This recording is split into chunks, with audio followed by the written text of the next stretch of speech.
Hello बच्चों, welcome to my YouTube channel light classes science. अगर channel बनाए तो सब्सक्राइब करो, लाइक करो, शेयर करो। मैंने आप लोगों को कहा है क्योंकि जो क्लास 10th का जो बायोलॉजी है जो हम पढ़ाने वाले हैं, हमने जो अनाउंस किया है कल से हम बायोलॉजी पढ़ाने वाले हैं, हम डिस्कस करने वाले हैं class 10th biology chapter number 1 life process. Overview कहते हो या टॉपिक नेम कहते हो क्लास 10th वालों, क्योंकि मैंने कहा आप लोगों को पहले हम ये देखेंगे जो लाइफ प्रोसेस है, हमें कौन कौन से टॉपिक है हमें इसमें पढ़ने हैं, कितने टॉपिक है कितने पढ़ने हैं, कौन कौन सा इंपॉर्टेंट है एज आपके एग्जाम में जो आते हैं। साथ साथ में आपको ये भी कहूंगा कौन कौन टॉपिक इंपॉर्टेंट है आपके बोर्ड एग्जाम के लिए। आप लोगों को पेन कॉपी अपने साथ। लाइफ प्रोसेस हमें यहाँ क्या पढ़ना है, हमें पढ़ना है लाइफ प्रोसेस क्या होती है। Define nutrition.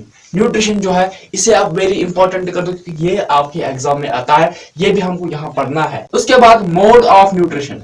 Mode of nutrition इसको भी आप वेरी इंपॉर्टेंट कर दो भाई।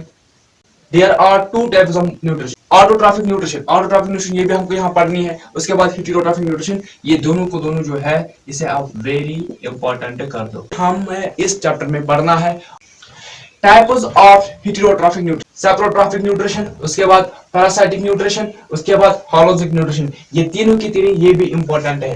न्यूट्रिशन इन प्लांट ये हमको यहाँ पढ़ना है। उस फोटोसिंथेसिस इसे आप वेरी इंपॉर्टेंट क्योंकि ये भी हमें यहाँ पढ़ना है। नेसेसरी फॉर फोटोसिंथेसिस, फोटोसिंथेसिस क्यों जरूरी है ये भी हमको यहाँ पढ़ना है इस चैप्टर में।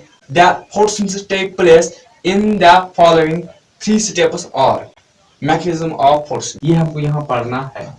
इसे आप वेरी इंपॉर्टेंट कर दो क्योंकि ये एग्जाम में आता है। Open stomach and close stomach, ये भी हमको यहाँ पढ़ना है। न्यूट्रिशन इन एनिमल, ये भी हमको यहाँ पढ़ना है। हर्बीवोर्स ये भी हमको यहाँ पढ़ना है। कार्निवोर्स ये भी हमको यहाँ पढ़ना है। ओमनिवोर्स ये भी हमको पढ़ना है। इन तीनों को आप इंपॉर्टेंट कर दो। Nutrition in human being, amoeba, animal, ये भी हमको यहाँ पढ़ना है। इसे आप वेरी इंपॉर्टेंट कर दो। पर हमको 5 ऐसे मैकेनिज्म दिए गए इस चैप्टर में जो पढ़ना है, जैसे कि इंजेक्शन हमको पढ़ना है, डाइजेशन पढ़ना है, ऑब्जर्वेशन पढ़ना है, एसिमिलेशन पढ़ना है और इंजेक्शन पढ़ना है। ये 5 भी आप वेरी इंपॉर्टेंट कर दो। न्यूट्रिशन अमीबा इसे भी हमको यहाँ पढ़ना है। मैकेनिज्म ऑफ अमीबा हमको यहाँ पढ़ना है। न्यूट्रिशन अमीबा हमको पढ़ना है। Nutrition in human being, human digestive system, इसे आप वेरी इंपॉर्टेंट कर दो क्योंकि ये भी हम इस चैप्टर में यहाँ पढ़ने वाले हैं।